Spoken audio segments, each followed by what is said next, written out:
Some places are really just built to give us information. They fill our heads with facts, with figures, with dates. But other places do something way more profound. They don't just teach us what to think, they teach us how to be. And Cazenovia was absolutely that second kind of place. It offered a curriculum that wasn't just in the classrooms, no, it was in the landscape itself, in the water, the buildings, even the seasons. It taught a whole way of navigating the world. Let's call it the Cazenovia Compass. So, come on, let's explore the points on this map of wisdom together. Okay, so our first point on the compass, it's found right at the water's edge. And it's a lesson about something we're all desperately searching for in this chaotic world: clarity. I want you to picture this. You're standing there at dawn. The air is completely still, and the surface of the lake, it's like a sheet of glass. What you're feeling in that moment is something the Source calls perceptual humility. It's this quiet, deep understanding that you will never see this exact water in this exact light ever again. Now, this whole idea of just letting things settle, it runs so counter to how we operate today, doesn't it? When things get murky or confusing, our first instinct is to charge in, to stir things up, to force a solution. But the lake, it teaches the exact opposite. It teaches the really radical power of just pausing. And that's the crucial point right there. True clarity isn't something you go out and achieve. It's something that just arrives, but only when you create the conditions for stillness. You just have to be patient enough to wait for all that sediment to settle on its own. All right, our compass is now pointing us away from the quiet lake and over to the stables. This is where the lesson is taught not by stillness, but by a powerful, living, breathing presence. So imagine your hands on the reins of a 1,200-pound animal. What's your first instinct? Probably to pull, right? To command, to use your strength. But anybody who's ever worked with horses will tell you, force just creates resistance. It creates panic. Real trust is built through your presence, not through pressure. And this is the principle of the soft hand. It's this kind of somatic intelligence, the wisdom of the body. The idea is, before you try to calm down a nervous horse, or a nervous boardroom, or even a nervous classroom, you have to regulate yourself first.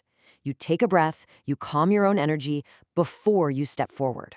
And wow, that just brilliantly sums up the difference between real leadership and just being in control. Driving is all about pushing something from behind. Leading, that's about creating a trusted path forward and walking it together. From the stables, our compass now turns toward the very heart of the community, the village itself. And, there are these subtle but really powerful lessons embedded in its very design. Just think about what it's like to walk through a small town that's laid out on a simple grid. You walk down Albany Street to grab a coffee, go to the post office, maybe the library. And on your way, you can't help it. You're constantly crossing paths with your professors, local shopkeepers, your neighbors.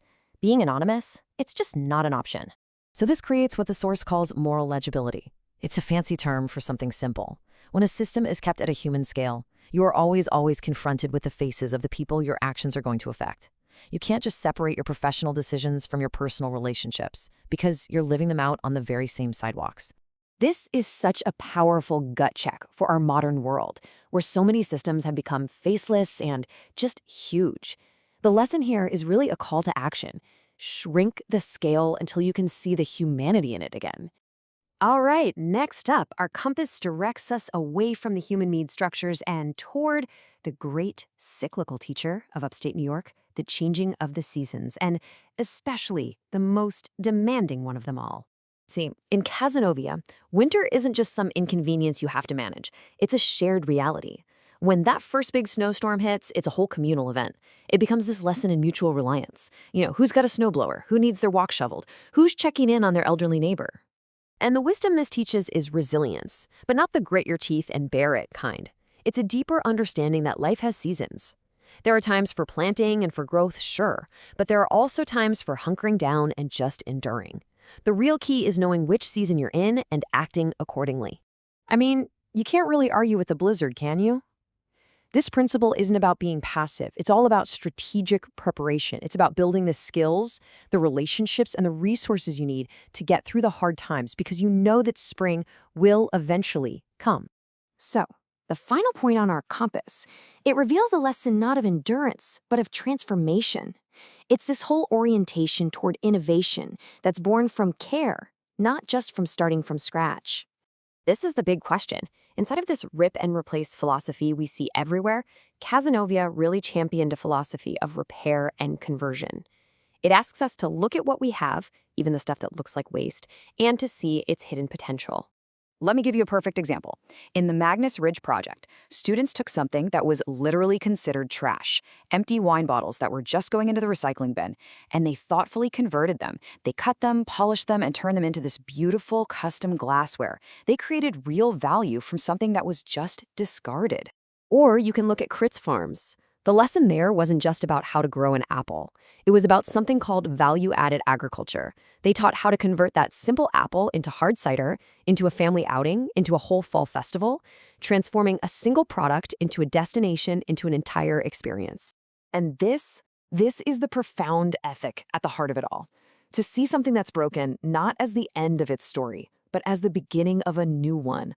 It's really just an invitation to apply your creativity, your attention, and your care. So when you put it all together, what do these lessons really leave us with? It's this idea that the place itself, the lake, the barns, the village grid, that was the greenhouse where all this wisdom could grow. But the people who learned it, well, they were never meant to just stay there. They're the pollinators, meant to carry these lessons out into the wider world.